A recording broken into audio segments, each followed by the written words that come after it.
Hello and welcome back, all the viewers. This is Ms. Rupali again welcomes you all on my YouTube channel, that is Bhumi's Physics Tutorial. So we have seen all the course related details in our first introduction session. Guys, those who has not seen it, please go and check that video. Today we are going to start with the unit 1, that is units and measurements. Now let's first see that why it is important to learn this unit, why it is a part of your syllabus. So guys, as an engineer, you are going to deal with the different devices and the measurement of the devices. Now, as an engineer, you need to estimate the errors in the measurement of the physical quantities. And that's why this unit is added to your syllabus. So let's start with the unit 1. Yeah. So let's see. This unit 1 is again divided into 4 subtopics. 1.1, that is unit physical quantities, fundamental and derived quantities and their units. 1.2 is systems of unit, CGS, MKS, FPS, SI. Dimensionals and dimensional formula, and 1.4, that is errors, types of errors, in that instrumental, systematic and random error, estimation of error, absolute, relative and percentage error, and the significant figures. So these are the subtopics of unit 1. Now, before starting to the concept of unit, let's first see the meaning of physical quantities.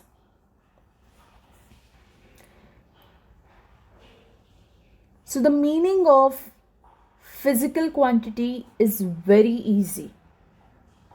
Why I am saying this is because we are dealing with this in our day-to-day life. Guys, whenever you want to buy certain things, right, we deal with the measurement and analysis. कोई भी चीज़ अगर हमें खरीदनी है तो we need to deal with the measurement और हम उसका एनालिसिस भी करते हैं, बराबर है. हम अगर ग्रोसरी शॉप में जाते हैं तो हम बोलते हैं कि मुझे 1 kg राइस चाहिए, मुझे हाफ kg उड़द दाल चाहिए, राइट.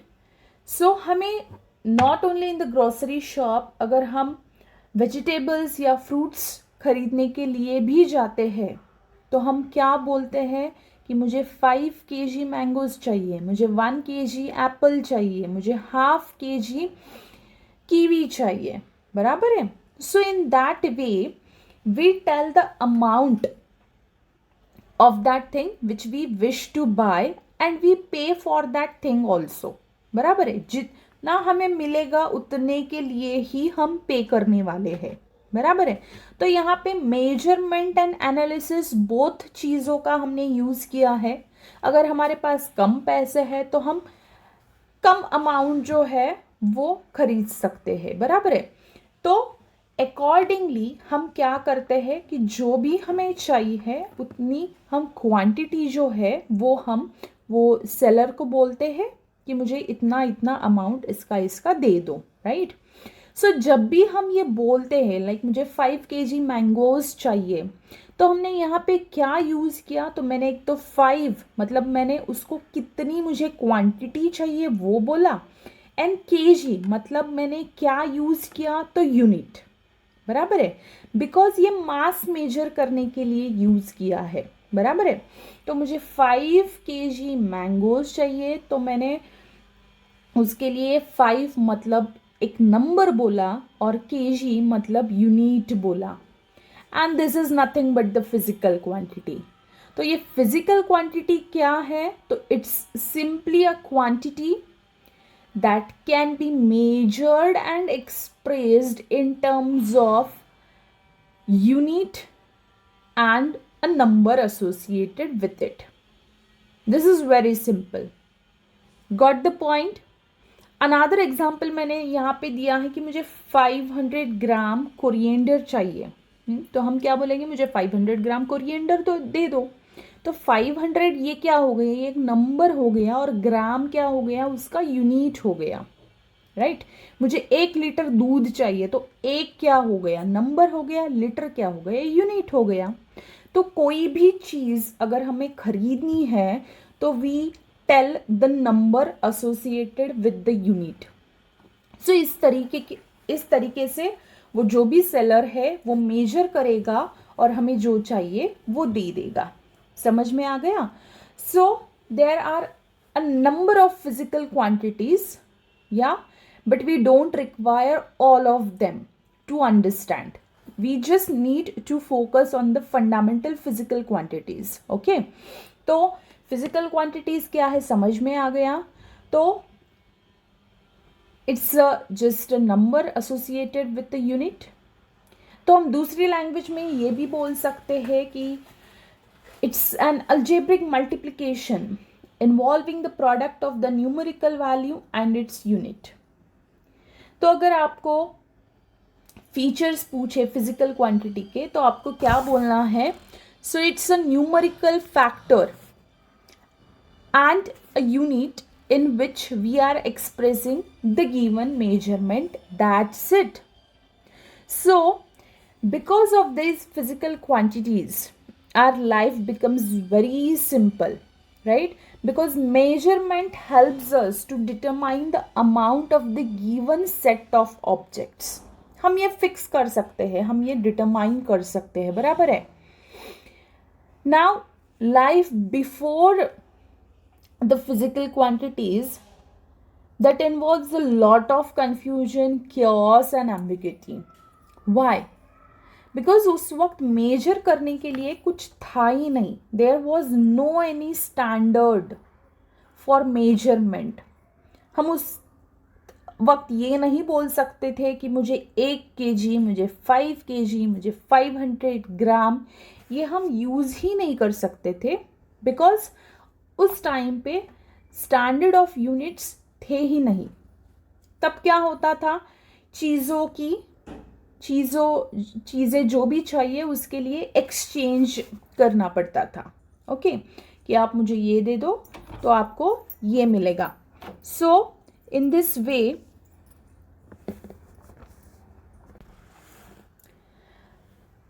ये सब कुछ होता था एंशियंट टाइम में. But now we have the standard of measurement and that's why the life becomes so easy. Yes, there is no chaos, there is no ambiguity, right? So this is about the physical quantity, that is it's a quantity that can be measured and expressed in terms of units and number. Now let's see what is meant by the term unit. So it's a standard of measurement. तो अगर मैंने आपको एक rod दिया and if I tell you to measure the length of the rod, so many of you will measure it in centimetre और metre और in millimetre, right? सो मैंने आपको क्या बोला कि आपको लेंथ मेजर करनी है but you may use different units for the measurement. कुछ लोगों ने उसको सेंटीमीटर में यूज़ किया, कुछ लोगों ने मीटर में यूज़ किया, कुछ लोगों ने मिलीमीटर में यूज़ किया. तो ये सेंटीमीटर, मीटर ये क्या है? You have use these as a standards, right? So ये स्टैंडर्ड ऑफ मेजरमेंट जो है उसको ही हम बोलने वाले हैं यूनिट. दूसरी चीज़ है, अगर मैंने आपको कुछ अमाउंट ऑफ राइस दे दिया एंड मैंने आपको पूछा कि जस्ट मेजर इट, ओके, तो either you can measure it in terms of grams or kg, बराबर है। तो ये ग्राम एंड केजी क्या हो गए, these are the standards which you have used for the measurement. इसको ही हम क्या बोलने वाले हैं, units. Got the point. So unit क्या है, it's a standard of measurement. जैसे कि हम लेंथ मेजर करने के लिए मिलीमीटर, सेंटीमीटर, मीटर यूज़ करते हैं, बराबर है। अगर एक घर से दूसरे घर का डिस्टेंस अगर हमें मेजर करना है तो we measure it in terms of kilometres, right.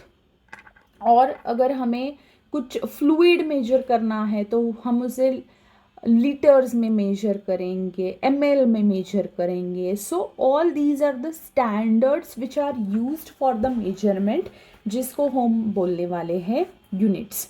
Now these units, they are of two types. One is the fundamental, or which is also known as the base unit, and another is the derived units. So let's see the first type, that is fundamental or the base unit. So fundamental and unit और the base unit, ये word से ही हमें समझ में जाता है। Fundamental मतलब basic भी हम बोल सकते हैं कि these are the units of the fundamental quantities. तो ये फंडामेंटल क्वांटिटीज़ क्या है वो भी हम देखने वाले हैं। देयर आर 7 फंडामेंटल क्वांटिटीज़ जो है, जो हम यूनिवर्सली एक्सेप्टेड फंडामेंटल क्वांटिटीज़ है, हम वो डे टू डे लाइफ में यूज़ करते हैं। सो the units of fundamental quantities are called as the fundamental units, or the fundamental quantifier are the physical quantities and which do not depend on any other physical quantities for its measurement. So there are 7 base or the fundamental quantities with 2 more quantities. जो है वो angles जो है उसके बारे में हम अभी बात नहीं करेंगे। वी आर जस्ट टॉकिंग और फोकसिंग ऑन द 7 बेस और the fundamental quantities, and these are length, mass, time, electric current, thermodynamic temperature, amount of substance, luminous intensity. These are the fundamental quantities or the base quantity. And उसके units भी हम देख लेते हैं और symbols भी हम उसके देख लेते हैं। तो लेंथ, उसका यूनिट है metre, represented by symbol capital M. Mass, unit is kilogram, symbol is kg. Time, unit is second, symbol is small s. Electric current measured in ampere, symbol is capital A. Thermodynamic temperature, unit is Kelvin, symbol is capital K. Amount of substance, unit is mole, symbol is MOL. And luminous intensity, unit is candela, symbol is CD. So these are the 7 base units, and these are known as the fundamental units or the base unit. So it's very simple, you got the point. The fundamental units are the units of fundamental quantities which do not depend on any other physical quantities for its measurement. अगर हमें length major करनी है तो हम metre में measure करेंगे, बराबर है। हमें कोई भी दूसरे फिजिकल क्वांटिटी के ऊपर उसके लिए डिपेंड होना नहीं पड़ेगा। सो ये 7 फिजिकल क्वांटिटीज़ है, अपार्ट फ्रॉम दैट 2 एंगल्स जो है हमने बात करी, तो plane angle and solid angle, these are also the fundamental units और the base units. Now another type is the derived units. So ये word जो है derived units, ये derived से ही हमें पता चलता है कि ये यूनिट्स बनाने के लिए we need to use the combination of the other fundamental units, जिसको हम बोलेंगे derived units, जिनको हमने बनाया है. It is the combination of one or more fundamental quantities. Okay, so the units of derived quantities are called as the derived units or the derived quantities. These physical quantities are expressed as combination of one or more fundamental quantities. So let's see these derived quantities. First, area. तो area का formula क्या होता है? Length into length. उसका derived unit क्या हो गया? Square metre. बराबर है. तो यहाँ पे हमने कॉम्बिनेशन यूज किया लेंथ एंड लेंथ का. एरिया हमें मेजर करना है, बट एरिया मेजर करने के लिए उसे साइड्स हो गए. बराबर है. And that sides they have the length. So दोनों साइड्स की लेंथ जो है वो रिक्वायर्ड है. तो यहाँ पे हमने कंबाइन किए दोनों यूनिट्स को, फंडामेंटल यूनिट्स को. एंड दो उसका डिराइव्ड यूनिट क्या हो गया? दैट इज स्क्वायर मीटर और द मीटर स्क्वायर. अगर हमें वॉल्यूम मेजर करना है तो तीनों लेंथ का, like length, base, breadth, height, इन सब का हमें यूज करना पड़ेगा. तो वॉल्यूम के लिए 3 लेंथ हो गए हैं. 3 लेंथ के लिए उसका डिराइव्ड यूनिट हो गया क्यूबिक मीटर और द मीटर क्यूब भी हम बोल सकते हैं. वैसे ही डेंसिटी है which is mass upon volume. तो मास ये एक इंडिविजुअल फिजिकल क्वांटिटी है एंड वॉल्यूम मेजर करने के लिए already we have did the combination of the physical quantity, जिसमें हमने लेंथ का यूज़ किया था. तो क्यूबिक मीटर ये भी हमें पता चला है. तो डेंसिटी का फॉर्मूला क्या है? मास अपॉन वॉल्यूम. तो मास के लिए केजी यूनिट होता है, वॉल्यूम के लिए मीटर क्यूब होता है. And in this way the unit for density is K G per metre cube. Next is velocity and speed. उसका फॉर्मूला है